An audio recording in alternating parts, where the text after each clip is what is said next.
मी पहिल्यांदा तुमचं सगळ्यात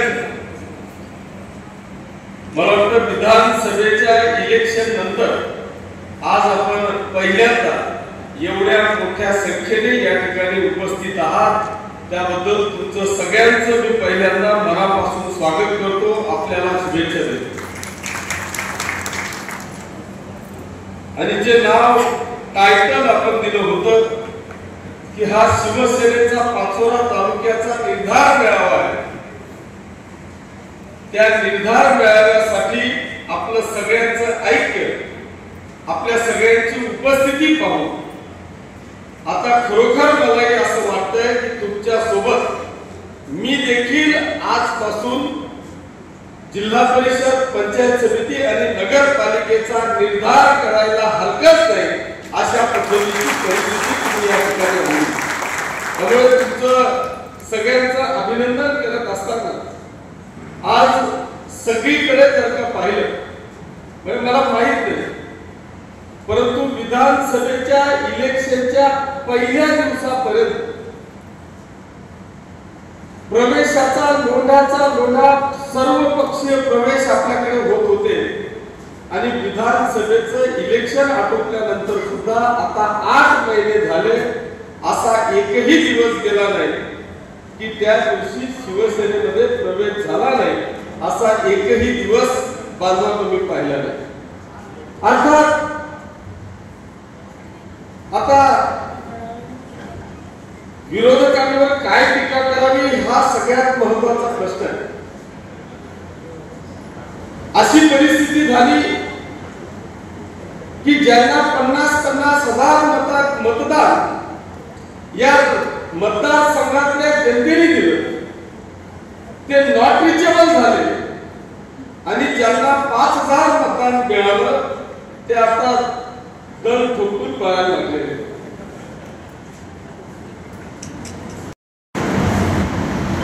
त्यांचं स्वागत करू, पण मी जे काय ऐकलं इलेक्शन नंतर आमच्या वैशुताई पुण्याला शिफ्ट झाल्या, इलेक्शन नंतर आमचे अमोल भाऊ नाशिकला शिफ्ट झाले, मी प्रत्यक्ष पाहिलं नाही पण सगळीकडे चर्चा चालू आहे अशी सूत्रांची माहिती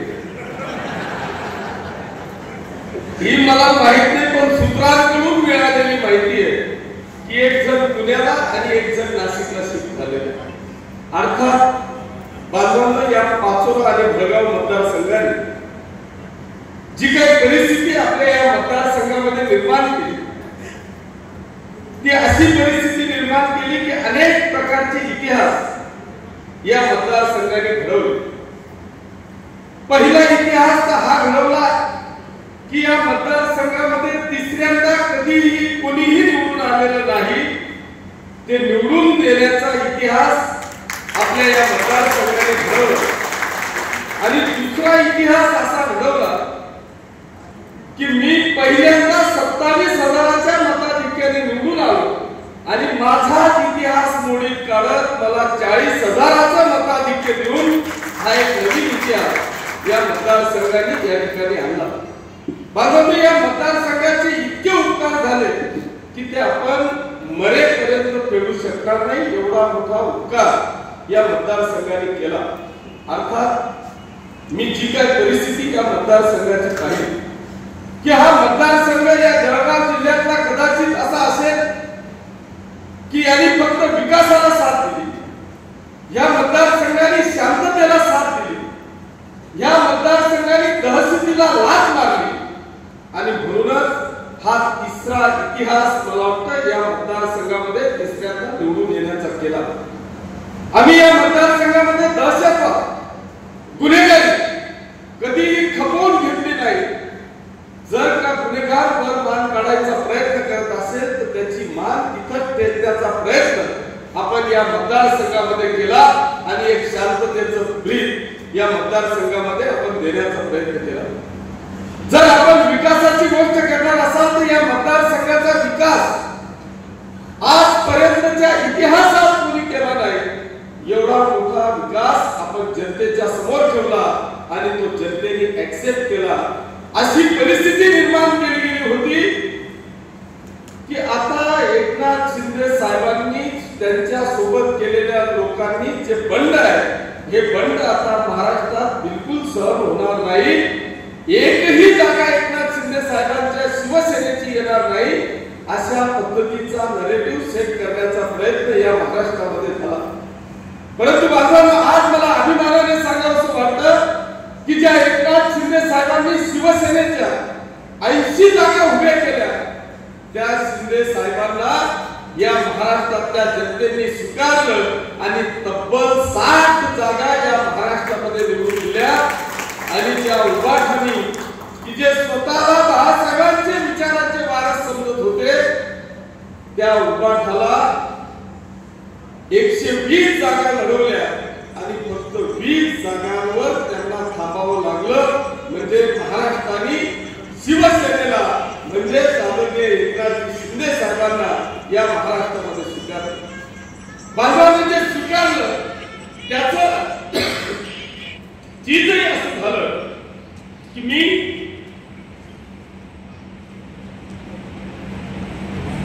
तो एक नायक पिक्चर पाहिला होता आणि त्या नायक पिक्चर मधला अनिल कपूरला एका दिवसाचा मुख्यमंत्री मी पाहिला होता की त्या एका दिवसात त्यांनी ज्या पद्धतीने त्या राज्याची घडी बसवली. मला वाटतं एकनाथ शिंदे साहेबांच्या डोक्यात का तो अनिल कपूरच होता का काय अशी परिस्थिती त्यांनी 2.5 वर्षामध्ये निर्माण केली.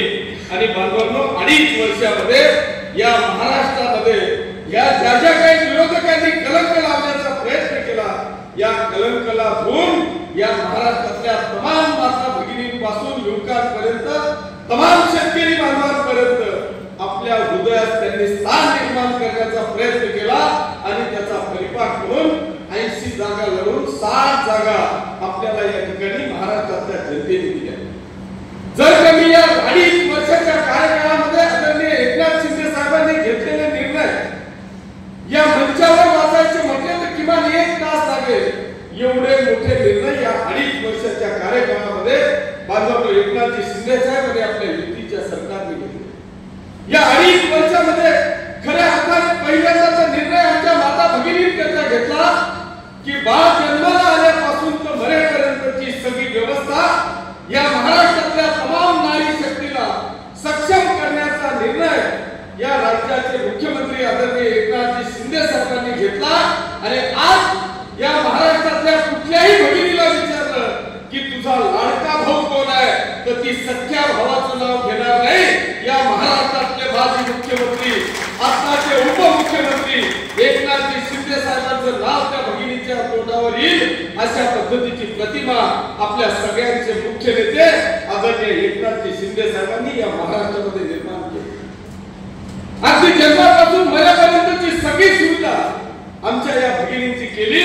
आणि हे जे काही निर्णय संपूर्ण महाराष्ट्रामध्ये माझ्यासह आपल्याला पाहायला मिळाले असतील तर नवऱ्याने त्याला विरोधात काम केलं असेल पण आमच्या माता भगिनींनी बांधवांनो शिवसेनेच्या युतीच्या बाजूने खंबीरपणे उभं राहून हा जो मतदानाचा टक्का वाढवला हे खऱ्या अर्थाने लाडक्या भगिनीचा हा सिंहाचा वाटा या महाराष्ट्रामध्ये विधानसभेच्या इलेक्शन मध्ये.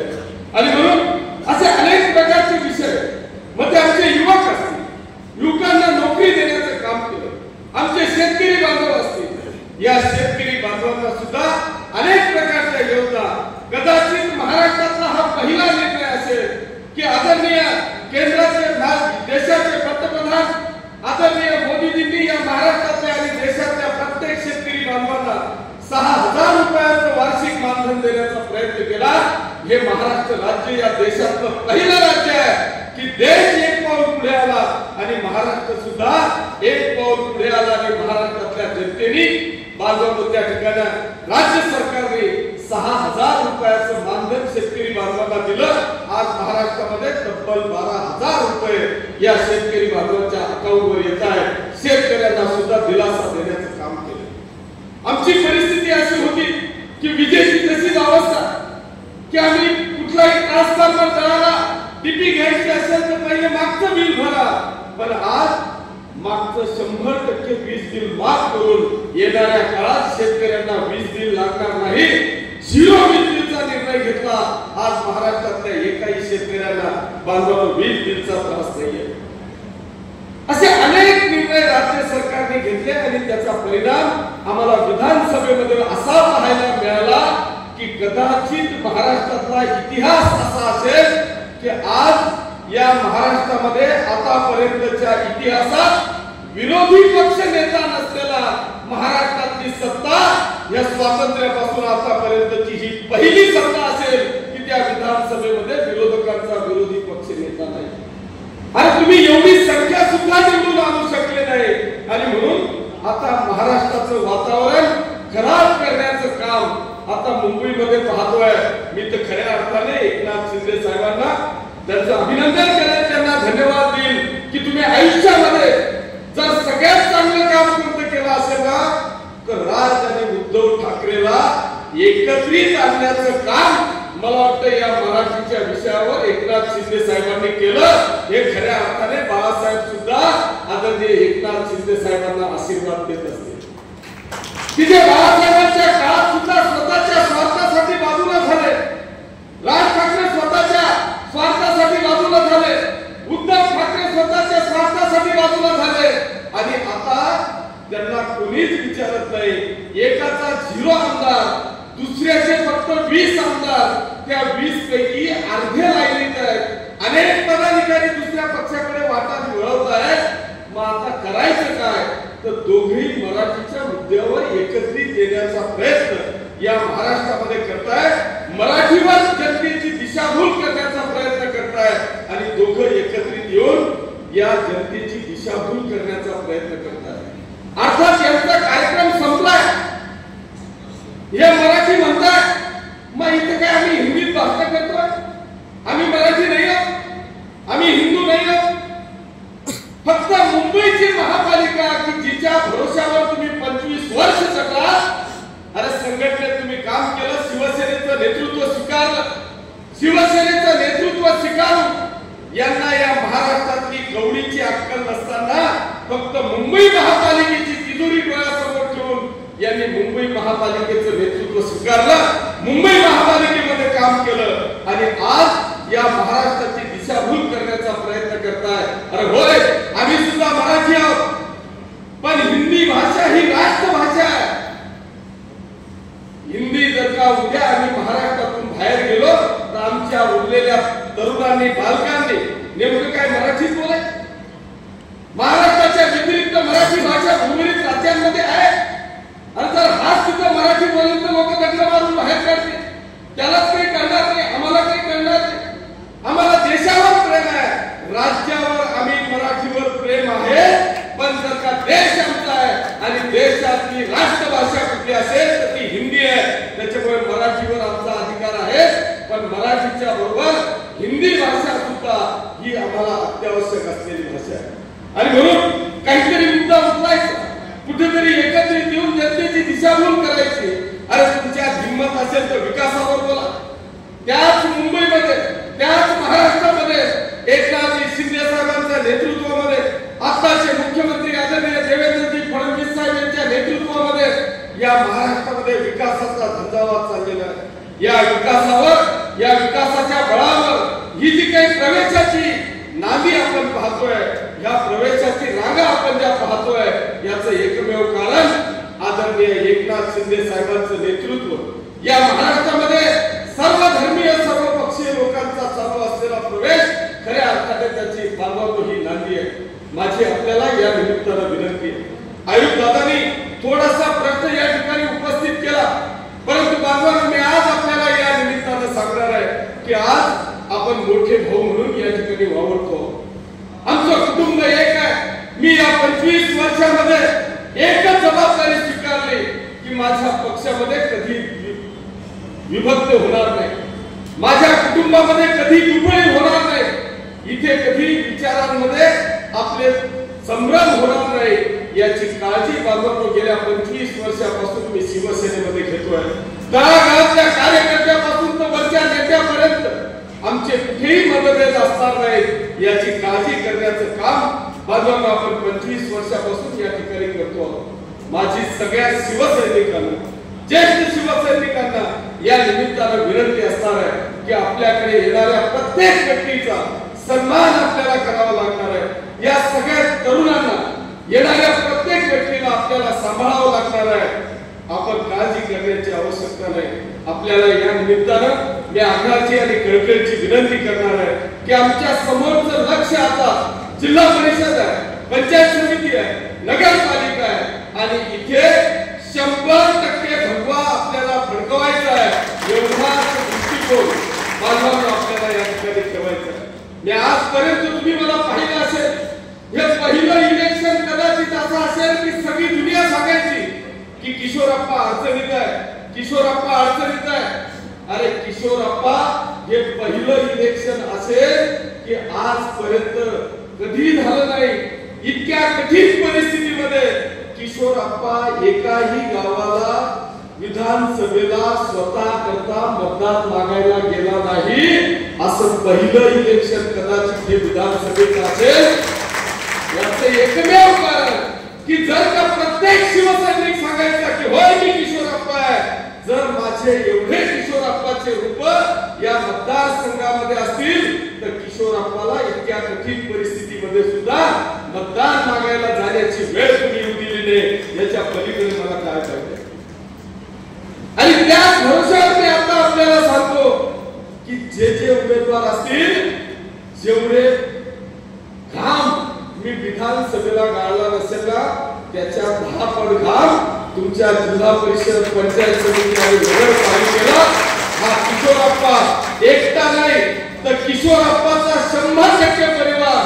मग ती माझी मुलगी जरी पुण्याला असेल ना तर 2 महिने तिला सांगून टाकलंय जिल्हा परिषद, पंचायत समिती आणि नगरपालिकेचं इलेक्शन तुझ्या बापाचं इलेक्शन आहे असं समजून आपल्याला काम करायचं आहे. सुमित आणि प्रियंका हे दोघेही तुमच्या इलेक्शन मध्ये माझ्या कुटुंबासहित सगळं कुटुंब जेवढी मेहनत तुम्ही घेतली आहे त्याच्या 10 पट मेहनत माझं हे कुटुंब घेणार आहे. आणि म्हणून आज मी तुम्हाला या निमित्तानं सांगेन की जे येतील त्यांना येतील. अनेक जण सांगतात यांनी तर काल आपल्या विरुद्ध असं केलं. अरे मग आपण विरोध करू, तुला तो आपले काय आणि देणार नाही पूजा. आता आपण काय समोरच्या पूजा करतोय. अर्थात तुम्हाला कोणालाच काही बोलायची आवश्यकता नाही. मी ह्या रीतीने चाललेलो आहे की होय ही लोकशाही आहे. या लोकशाहीमध्ये जर का किशोरप्पाचे विचार आवडणार असतील तर त्यांचं स्वागत आहे. जर त्यांना आवडत नसतील तर त्यांनी विरोधात राहावं. आम्ही त्यांचं तिथेही स्वागत करू. ह्या रीतीने बांधवांना आपण या ठिकाणी चाललेलो आहोत. त्याच्यामुळे आपल्या समोर बांधवांना आज मी आपल्याला या निमित्ताने एकच विनंती करणार आहे की तुमचे जिल्हा परिषद सदस्य, विधानसभेचा सदस्य म्हणून मी असेल, पंचायत समिती असेल, नगरपालिका असेल, यांचे सगळे विकास कामांचा प्रत्येक प्रभागातला, प्रत्येक गटाचा, प्रत्येक घराचा डाटा आज तयार करा आणि आपली विकास कामं घराघरापर्यंत पोहोचवण्याचा प्रयत्न केला. आपल्या राज्य सरकारने, माननीय माजी मुख्यमंत्री एकनाथ शिंदे साहेबांनी, आताच्या मुख्यमंत्री आणि युतीच्या सरकारने जे जे काही कामं केले असतील त्या प्रत्येकाच्या घराघरापर्यंत, प्रत्येक माझा भगिनीपर्यंत पोहोचवण्याचा प्रयत्न करा. मी आपल्याला सांगतो साली एक बी जागा जर का विरोधकांची निवडून आली ना तुम्ही सांगाल त्याची तयारी आहे.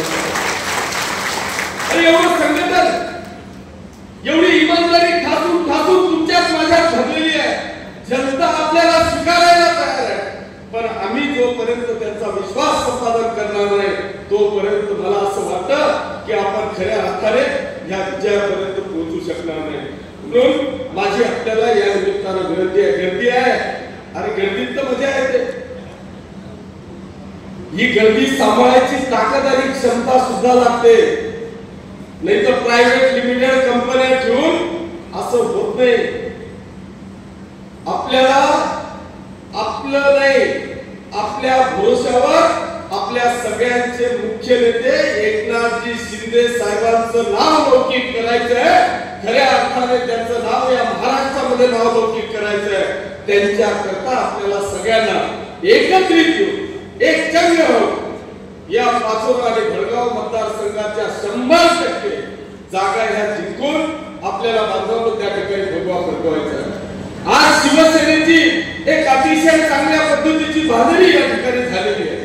पण एक मुद्दा कुणीतरी आमच्या महिला भगिनींचा उचल की आज जवळपास 51% महिला आमच्या आरक्षित आहेत. तीच परिस्थिती आमची युवकांची आहे. मग ते महिला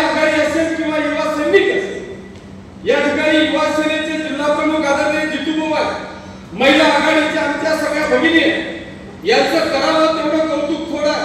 या जेवढ्या पण होत्या या सगळ्यांनी इतकं प्रामाणिकपणे काम केलं की त्यांनी पायाला भिंगरी बांधली होती. मला वाटतं प्रत्येक गावागावापर्यंत घराघरापर्यंत पोहोचून त्यांनी या शिवसेनेचा टक्का वाढवण्याचं काम केलं. माझी विनंती आज आपल्याला या निमित्ताने की आज मी जिल्हा प्रमुख माननीय एकनाथ शिंदे साहेब यांची सगळ्यांची माफी मागून युवा सेना आणि महिला आघाडीच्या दोघही पदाधिकाऱ्यांची बरखास्तीची घोषणा आज त्यांच्या मानाने आपण या ठिकाणी करूया आणि 2 दिवस 8 दिवसाच्या आत आपण दोघांनी महिला आघाडी असेल किंवा युवा सेना असेल या दोघांच्याही 8 दिवसाच्या आत जिल्हा प्रमुखापासून तर खाली शिवसेनेच्या शाखा प्रमुखापर्यंतच्या सगळ्या नियुक्त्या करून जे ललिताताईंनी सांगितलं की पुढच्या वेळेस फक्त महिला आघाडीचाच हात भरलेला दिसेल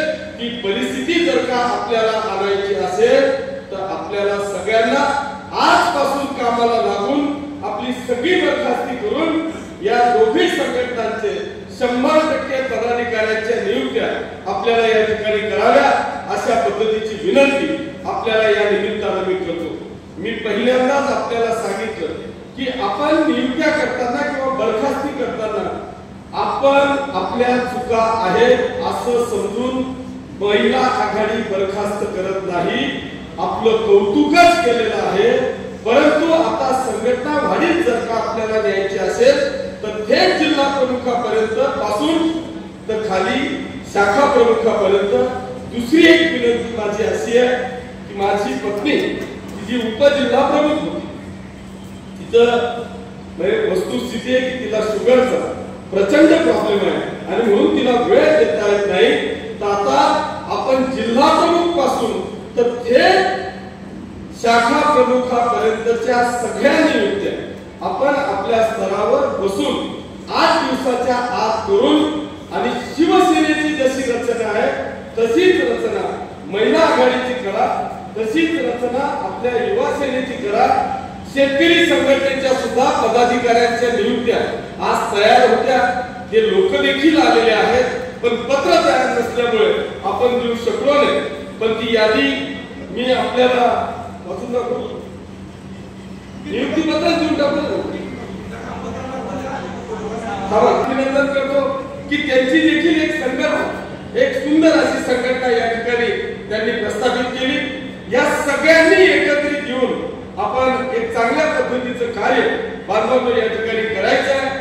आज सगळ्या जुन्या पदाधिकाऱ्यांना या निमित्तानं मी विनंती माझं आव्हान करणार आहे की आपल्याकडे अनेकांचे प्रवेश होत आहेत. या प्रवेश झालेल्यांमधला मग ते आपल्या कार्यालयातले जे कोणी असतील त्यांना सुद्धा या निमित्तानं सुद्धा आहे की एकही आलेला व्यक्तीचा अनादर होणार नाही, त्याचा सन्मानच झाला पाहिजे अशा पद्धतीची परिस्थिती आपल्याकडून या ठिकाणी झाली पाहिजे. अशी व्यवस्था आपण या ठिकाणी करायची आहे.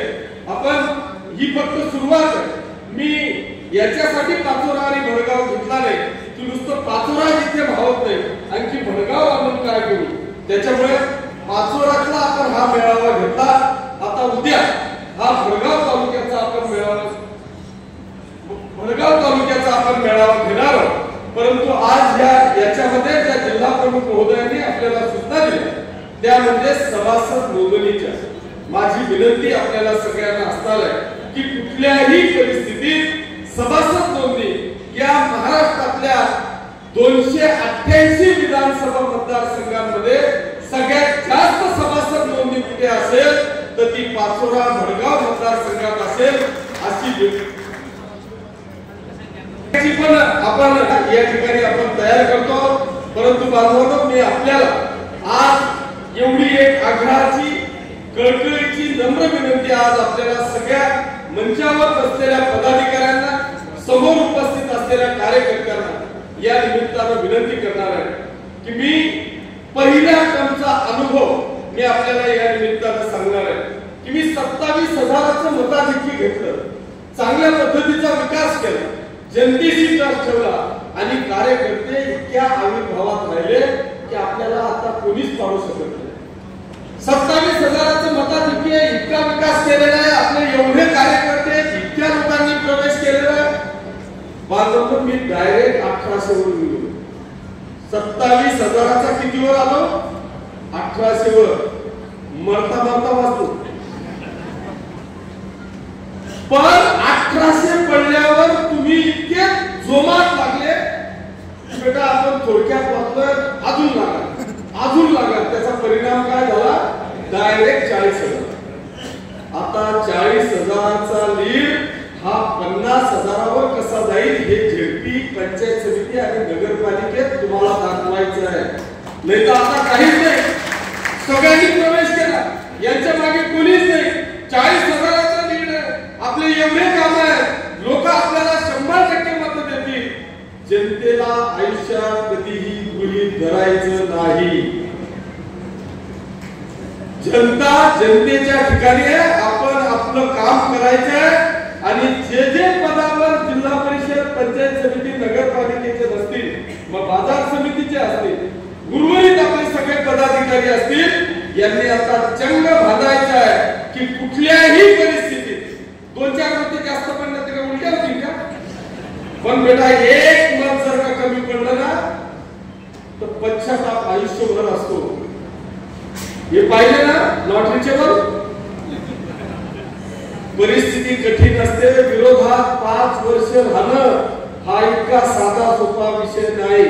त्याच्यामुळे विरोधाची हाऊस बिलकुल डोळ्यासमोर ठेवू नका. नुसती पंचायत समिती आपल्या ताब्यातून गेली ना, 5 वर्ष बोंबलत होते सगळेजण, 5 वर्ष बोंबलत होते. आणि आता काय होईल, कुठलं आरक्षण आहे मला माहित नाही. पण मी हे जे काही बरखास्त करण्याचा निर्णय महिला आघाडी आणि युवा सेनेचा घेतला, याचं कारणच ते आहे. 51% महिलांचं आरक्षण आहे. आमची महिला आघाडी इतकी स्ट्रॉंग पाहिजे की मला महिला आघाडीची किंवा महिलेला उमेदवारी देताना रावसाहेब बायको देता का, कसा द्या, किशोरप्पा बायको देता का, काम करते का? जर का माझ्यापेक्षा, माझ्या पत्नीपेक्षा, रावसाहेबच्या पत्नीपेक्षा त्या नगरसेवा गटात जर का संघटनेची एखादी महिला इतकी स्ट्रॉंग असेल की ती संघटनेचं काम करते, ती तिच्या बंधुत्वावर निवडून यायला तयार आहे, तर आम्ही त्या महिलेला उमेदवारी देणार. पण याच्याकरता आमची त्या पद्धतीची तयारी असली पाहिजे, आम्ही तेवढे स्ट्रॉंग असले पाहिजे. कारण शेवटी सत्तेशिवाय शहारपण चालत नाही. आम्ही सत्तेचं गणित लावताना सगळ्या बाजूने आपल्याला कसं करता येईल, या सत्तेसाठी कोणता उमेदवार हा सगळ्या बाजूने स्ट्रॉंग आहे, हाच प्रयत्न आपण करतो. त्याच्यासाठी आपण सगळ्यांनी या सगळ्या बरखास्तीचं करून आपली महिला आघाडीची संघटना आपल्याला कशी स्ट्रॉंग करता येईल, या प्रत्येक घरात, गटात, गावात सरपंचापासून आम्ही तयारी करू की गावातला लोकनियुक्त सरपंचाला सुद्धा त्या गावात आमची भगिनी इतकी स्ट्रॉंग असली पाहिजे की तिला जर का उमेदवारी दिली तर ती 100% लोकनियुक्त सरपंच होईल, अशी तयारी आमची असली पाहिजे. आणि आता तयारी आम्हाला ग्रामपंचायत पासून करायची आहे. आम्हाला तयारी